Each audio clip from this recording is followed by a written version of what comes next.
Y'all ready for this? If you want to make recordings, you're going to need a microphone. And lucky for you, there are a lot of options available, with a lot of surrounding chatter and science, and maybe even hype. I want this video to be a specific kind of introduction to the world of microphones. One that's oriented toward people like me who record primarily, if not exclusively, at home with relatively small budgets for gear and often under less than ideal conditions. So if you're looking for a video about how to use your vintage Neumann to record your 2-rock, I am not your guy. But for everybody else, come along. First, what is a microphone? Well, it's one of several mechanical methods for turning sound waves into electrical current. For most people's purposes, there are really 3 kinds of microphones. First is a dynamic mic like this one. Second would be a condenser mic. And third, a ribbon mic. These 3 types are the most common in the context of recording or live sound, though there are other types, some of which are more common than you might know, and we're going to talk about one of those later in this video. But for now, let's focus on the big 3. I'm not qualified to explain the science behind microphones, but I will make some broad generalizations about each of the big 3 types. Dynamic microphones are generally thought of as workhorse microphones. You can find them everywhere from like a school auditorium to the center of a giant stadium show. Many models, like the venerable SM57, are extremely sturdy, and most dynamic mics can also handle a really high sound pressure level, which roughly translates to a lot of volume. Ribbon microphones used to be extremely common in recording studios, but these days they're a little more rare. I don't know exactly why, though if I had to guess, it probably has something to do with the polar pattern they usually exhibit, and the fact that the actual ribbon, like the ribbon inside this that responds to sound waves, is relatively fragile. They can be difficult to use on stage or in other places where there are a lot of different sounds happening in the same space. And they actually do a pretty good job of handling SPL, though you have to be careful because they don't like puffs of air. They can mess with and even damage the ribbon. And then you have condenser microphones. These are extremely popular, including in the world of home recording, and it's partly because they're kind of a do-everything mic. They're not as sturdy and resilient as dynamic microphones, but also lack the qualities that can make ribbons difficult for some people or contexts. Many of the most popular and lauded microphones in history were condenser microphones, but they can be a little sensitive, including to SPL, to like volume level. Like you actually hear stories of particularly loud singers damaging the diaphragm of old condenser mics. That's not a story you're ever going to hear if someone's talking about an SM57. Every microphone has what's described as a polar pattern, which really just describes how the microphone picks up sound relative to the little diaphragm or ribbon or whatever that's inside it. This AKG microphone conveniently has options for all 3 of the most common polar patterns, so it'll make it easy to demonstrate. What you're hearing right now is called a cardioid pattern. It mostly captures sound right in front of the diaphragm and then captures less and less sound as you turn the diaphragm away from the sound source, as I'm doing right now. Now it's still going to capture some sound over here on the side and more as I approach the center of the diaphragm once again. But if I keep talking and eventually get to the back of the microphone, that's where it rejects the maximum amount of sound. So relative to things that might be happening over here, my voice should be pretty soft. A figure 8 pattern has a very different shape that's easiest to demonstrate by simply flipping the mic around. A figure 8 pattern captures sound on both sides of the diaphragm, but those opposite sounds are out of phase with each other, and as a result, in the places where they intersect, like over here on the side of the microphone, there's a lot of cancellation. And then there's an omnidirectional pattern, which, as its name suggests, captures sound in roughly the same way on all sides of the microphone. Okay, that feels like enough background. Let's talk about how microphones can actually be used. Well, most microphones, including many old microphones, are designed with a jack inside that's called an XLR shape, and most modern audio interfaces have an XLR input so that you can use a cable with XLRs on both sides to connect a microphone directly to your audio interface. But some interfaces or multi-trackers or even older, more wondrous machines do not have XLR inputs, and some microphones don't have XLR outs. There's more to this topic, but I don't really want to get into it. I'm mostly flagging this so that you can pay attention to what you have or need, so that you don't get all jazzed to record something and then realize that you can't even connect a microphone. Now, as soon as you get them connected, dynamic and ribbon microphones can start capturing sound.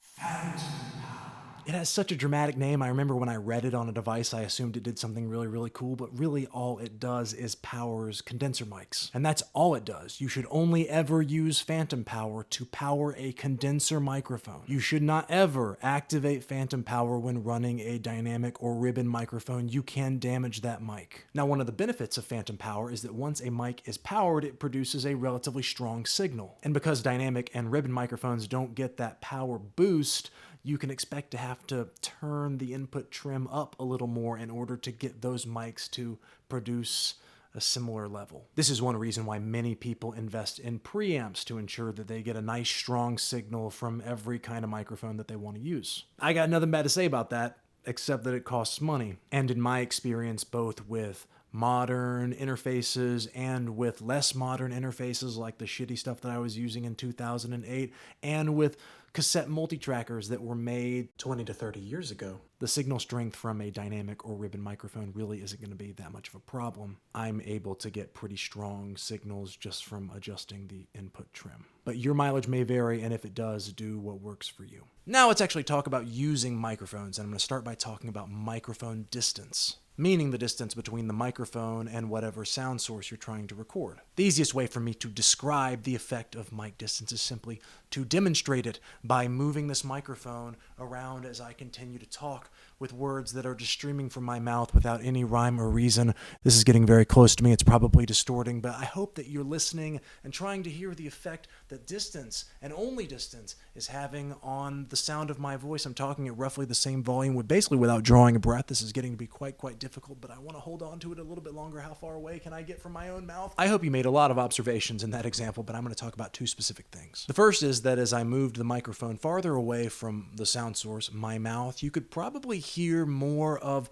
the sound of the room that I'm standing in. What I really mean by that is the sound of my voice bouncing off the hard surfaces in this room and reflecting back into the polar pattern of this microphone. Unlike the human brain, which is capable of incredible feats, this microphone doesn't discriminate at all between the sound of the source itself and the surrounding reflections. It picks them all up neutrally based on the volume that they're at when they hit the mic. And as the mic moves farther away from the sound source, the volume of the source goes down relative to the volume of the surrounding reflections. And on the flip side, as I got closer to the sound source, my mouth, you probably heard more bass response. That's the result of something that's called the proximity effect. That is another scientific phenomenon that I am unqualified to describe, but in layman terms, as you get closer, bass get greater. And the proximity effect is present in all kinds of microphones, though it's most pronounced if you're using a mic that has a figure 8 pattern. This one doesn't, but you probably heard it with a cardioid pattern. You also probably heard a lot of breath noises and plosives, the unpleasant sound of being too close to a human mouth. I mean, some people are into that, but for most of us recording, that's something we'd like to avoid. And those problems can be addressed with good vocal and mic positioning technique on the part of the vocalist. But if you're a hack singer like me, or just want something that's more reliable, you can get objects to help you. The most common and least expensive is to get a pen or pencil and place it in between your mouth and the microphone, and in theory, this is supposed to help with some of the plosives, but honestly, I have never had much luck with this method, and it doesn't cost that much to get something that is much better, a pop filter. You can make your own pop filter for very little money. There's, I'm sure, great DIY instructions for that somewhere on the Google, but you can also buy them. This one was less than $20, and it is very effective for breaking up the plosive power of the P's in my pronunciation. You don't see many of those on stages, I guess because they take up a lot of space when they're attached to a mic stand, but you do often see little foam screens like this, and you can use those in recording as well. It takes a sound and turns it from this to this. These are effective and they're quite inexpensive, and for a long time this is what I used to do my pop filtering, though in the end I don't like it as much as the normal ring-shaped pop filter. And if you're using an SM57 specifically, there's one more option that you could try, and it's a really thick foam cover like this one. I bought this several years ago because I read on the internet that putting it on top of an SM57 basically turned it into an SM7. I don't know whether that's actually the case, but as you can hear, it does a really good job of breaking up plosives. I can get really close to it and speak or sing really loud without any concern whatsoever. Well, maybe with one concern, and that is, at least to my ear, that using thick foam like that does take away a little bit of the high end that would otherwise be captured by your microphone, and that may matter to you, so be mindful of it. Now, having talked about closeness proximity, let's talk about how you might deal with ambient sound. Not only room sound, but other sounds that appear in the spaces in which we live that we sometimes can't avoid, like the sound of a fan or an air conditioning system or a refrigerator, your neighbors next door, cars on the street, or in my case, since I do most of my recording in the shed, like the guy mowing his lawn 10 feet away from where I'm working. You can choose and use microphones in a way that de-emphasizes those ambient sounds and allows the listener to focus more on what you actually intend for them to hear. The trick is to know the polar pattern of the mic that you're working with and to think about how you can use that polar pattern to embrace and reject particular sounds in the space. Take, for example, a microphone like this one. This mic has a cardioid pattern. It likes to pick up things that are right in front of the microphone. It will also pick up sounds over to the side, like my voice is right now, but as I go further and further toward the back of the microphone, I'm going to get less and less of my voice. And though you can hear my voice in this position, it's not very loud, even compared to the very soft sound of me rubbing my fingers together. The same principle works when you're trying to record a sound and reject an ambient sound. If you can point the null area of a mic's polar pattern toward the source of your ambient sound, do that. And if you can't, because the sound is, or at least sounds like it's coming from every direction, just pick a mic with a cardioid pattern and get pretty close to it. Because remember, as you get closer and closer to a microphone, it picks up more of the sound that's proximate to it and less of the sounds that are surrounding it. I could adjust my input level such that I could talk at my normal volume even at this distance. And if I did that, you'd probably have a hard time hearing any ambient sound in the recording. Now note that room reflections present one additional problem, and that's phasing. Now, depending on a bunch of factors like the size of the room and the distance between the microphone and the source versus the other reflective surfaces, the reflections, the echoes of a source sound can cancel out some of the frequencies of the source sound